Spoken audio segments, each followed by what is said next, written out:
में जाना। आज हम लोग इसी क्रम में संस्कृत साहित्य के इतिहास के शास्त्रीय काल, जिसको स्वर्ण युग भी कहा जाता है, उसके संबंध में चर्चा करेंगे। शास्त्रीय काल कालक्रम में 200 ईसा से 800 ईसा तक माना जाता है।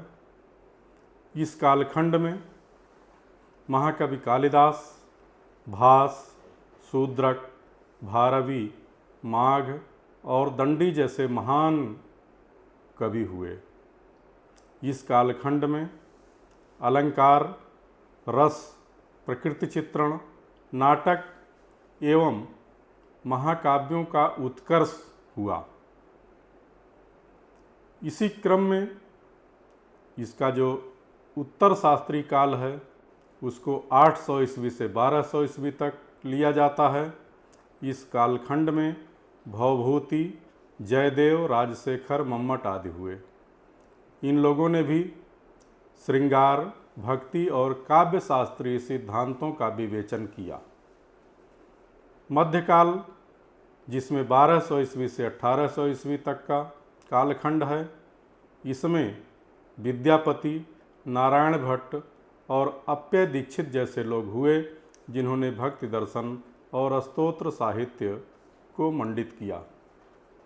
और उसके पश्चात आधुनिक काल 1800 ईस्वी से लेकर के वर्तमान तक चल रहा है, जिसमें स्वामी विवेकानंद, अभिराज राजेंद्र मिश्र और रामकृष्ण भट्ट जैसे अनेक साहित्यकार, कवि हुए।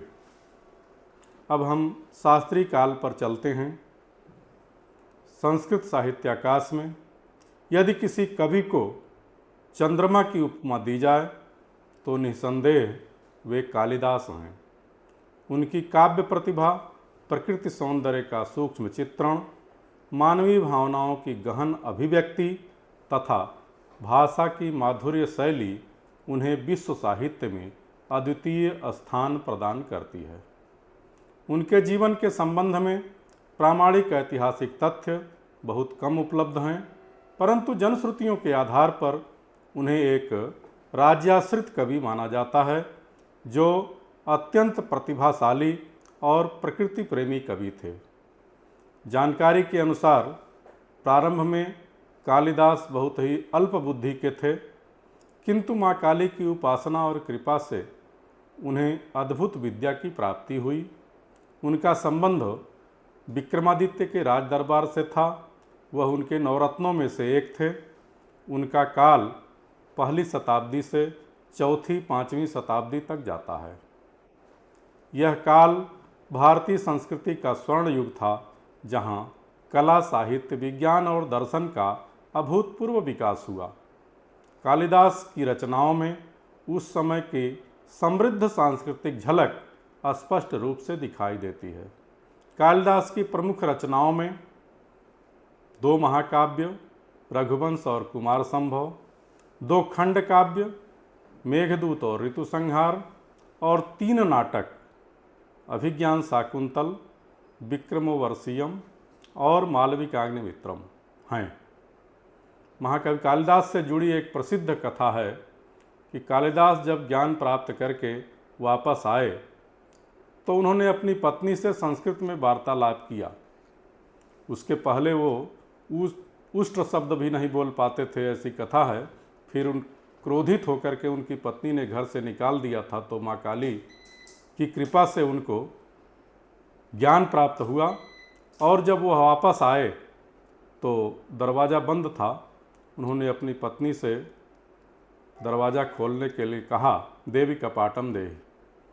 तो उनकी पत्नी ने 3 शब्द बोले, अस्ति कश्चित वाग विशेषः, अर्थात विशेष वाणी कहाँ से प्रकट हो गई। इसी 3 शब्दों से कालिदास ने 3 ग्रंथ लिखे।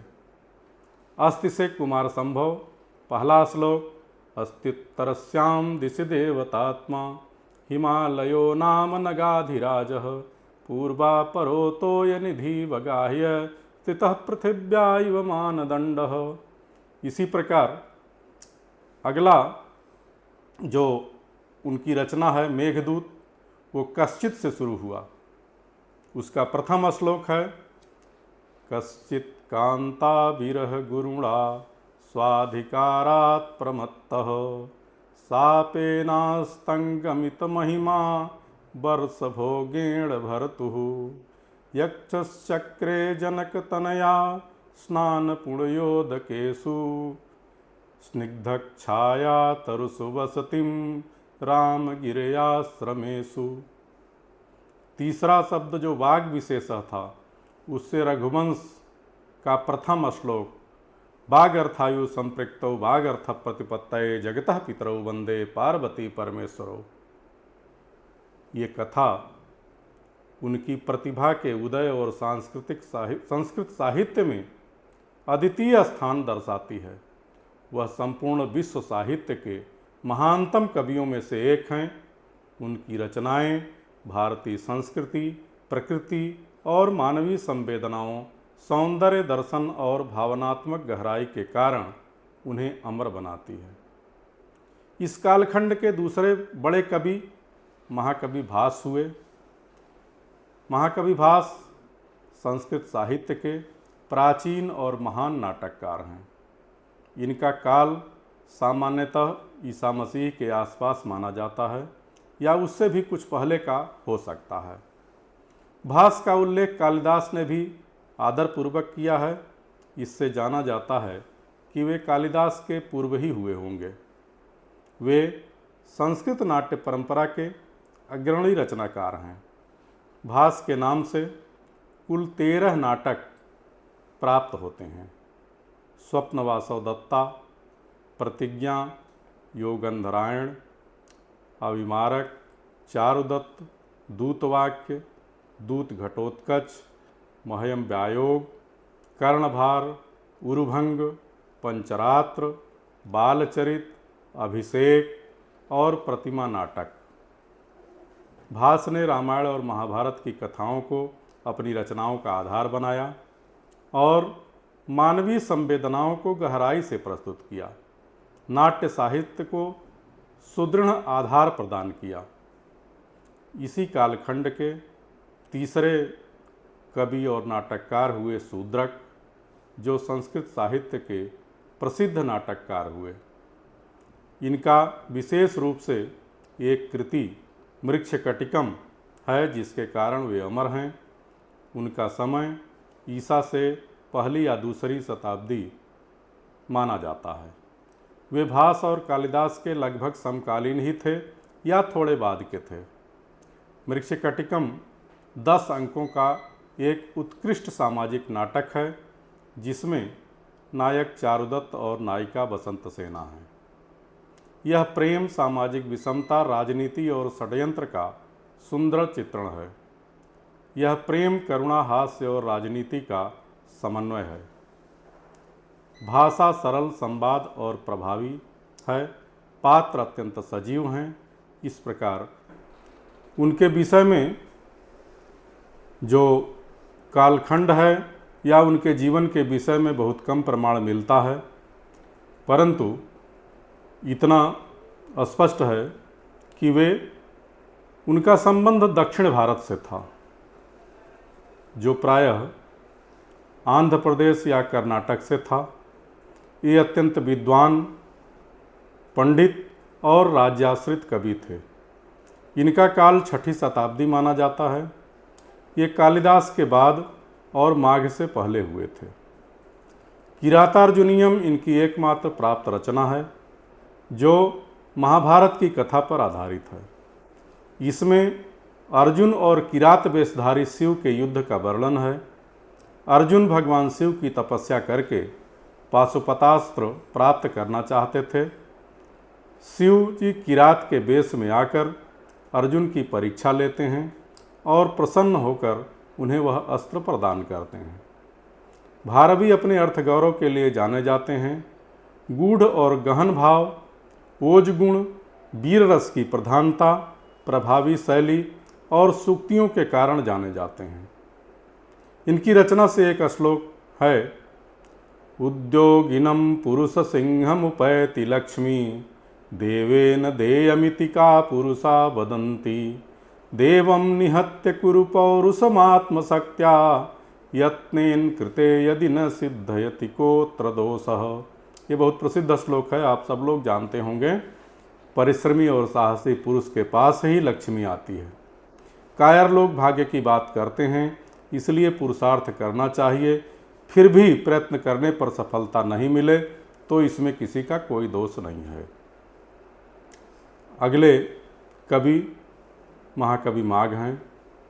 महाकवि माघ अद्भुत काव्य कौशल और शब्द वैभव के लिए प्रसिद्ध हैं।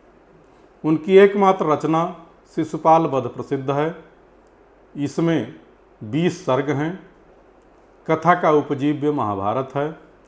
युधिष्ठिर के राजसू यज्ञ के समय श्री कृष्ण का अपमान करने पर श्री कृष्ण द्वारा शिशुपाल वध की घटना को काव्य का आधार बनाया गया है और इसी घटना को विस्तार दिया गया है। कवियों के तुलनात्मक विवेचन में एक श्लोक बहुत प्रसिद्ध है। उपमा कालिदासस्य भारवेरर्थगौरवं दंडिनः पदलालित्यम माघे सन्ति त्रयो गुणा। इस प्रकार माघ के काव्य में बहुमुखी प्रतिभा का दर्शन होता है, जिसमें अलंकारों की प्रचुरता, शब्द और अर्थ का गौरव और संतुलन, कठिन और जटिल रचना शैली का सन्निवेश है। इनका काल 7वीं शताब्दी माना जाता है। इनके पिता का नाम दत्तक और पितामह का नाम सुप्रभदेव था, जो किसी राजा के मंत्री थे। इनके जीवन के विषय में इतना ही मिलता है। इनकी रचना का एक श्लोक इस प्रकार है। दृष्टोऽपि शैलः स मुहुर्मुरारे पूर्वं द्रवस्त्विस्मात्मातनानः पूर्वाद्रवद्विस्मयमातनान क्षणे क्षणे यन्नवतामुपैति तदैव रूपम रमणीयतायाः। श्री कृष्ण द्वारा वह पर्वत बार बार देखा जा रहा था, परंतु ऐसा प्रतीत होता है मानो पहली बार देखा जा रहा है, क्योंकि वास्तविक सुंदरता वही है जो प्रतिक्षण नवीन प्रतीत हो। बहुत सुंदर उपमा उन्होंने दिया। शिशुपाल वध का ही एक प्रसिद्ध श्लोक है। एक ऐसी उपमा जिसके कारण माघ को घंटा माघ की उपाधि मिल गई। उदयति विततोर्ध्वरश्मिरज्जा वहिम रुचो हिमधान मनियाति चास्तन बहति गिरिरयम विलंबि घंटा द्वय परिवारित नरेंद्र लीलाम। आकाश मंडल में रैवतक पर्वत के दोनों ओर सूर्य और चंद्रमा एक साथ सुशोभित हैं, जैसे गजराज की 2 घंटाएं हों। इस प्रकार के सुंदर वर्णन उनके काव्य में मिलते हैं। अगले कवि आचार्य दंडी हैं, जो कवि के साथ साथ आचार्य भी हैं। संस्कृत साहित्य के प्रसिद्ध आचार्य दंडी अपनी विशिष्ट शैली, अलंकारिता और गद्य काव्य के लिए अत्यंत प्रसिद्ध हैं। इनका काल भी 7वीं शताब्दी माना जाता है। ये माघ के समकालीन या उनके आसपास थे। दक्षिण भारत के कांचीपुरम क्षेत्र से इनका संबंध था। इनके पिता का नाम वीरदत्त था और यह एक विद्वान ब्राह्मण परिवार था। दंडी अत्यंत प्रतिभाशाली विद्वान और अलंकार शास्त्र के आचार्य थे। उन्होंने गद्य और काव्य दोनों क्षेत्रों में महत्वपूर्ण योगदान दिया। उनकी भाषा में सरसता, माधुर्य और अलंकारों का सुंदर समन्वय है। 10 कुमार चरित दंडी की सर्वाधिक प्रसिद्ध रचना है। इसमें 10 राजकुमारों के साहसिक और रोचक जीवन प्रसंगों का वर्णन है। कथा शैली अत्यंत रोचक, कल्पनाशील और मनोरंजक है। इनका दूसरा ग्रंथ काव्यादर्श है, जो संस्कृत काव्य शास्त्र का अत्यंत महत्वपूर्ण ग्रंथ है। इसमें काव्य के गुण दोष, अलंकार आदि का विस्तार से वर्णन है। तीसरी रचना इनकी अवंति सुंदरी कथा है, जो पूरी तरह से उपलब्ध नहीं है, कुछ अंश ही इसके उपलब्ध हैं। दंडी गद्य साहित्य के आदर्श लेखक माने जाते हैं। साथ ही काव्य शास्त्र का स्वरूप इन्होंने व्यवस्थित किया। जैसा पहले कहा गया था, दंडिनः पदलालित्यम, तो दंडी की भाषा माधुर्य और सौंदर्य का बोधक है। इस प्रकार आज हम लोगों ने शास्त्रीय काल का के प्रमुख कुछ कवियों का यहाँ पर चर्चा किया है। इसके बाद अगले भाग में उत्तर शास्त्रीय काल के विषय में हम लोग जानेंगे। धन्यवाद।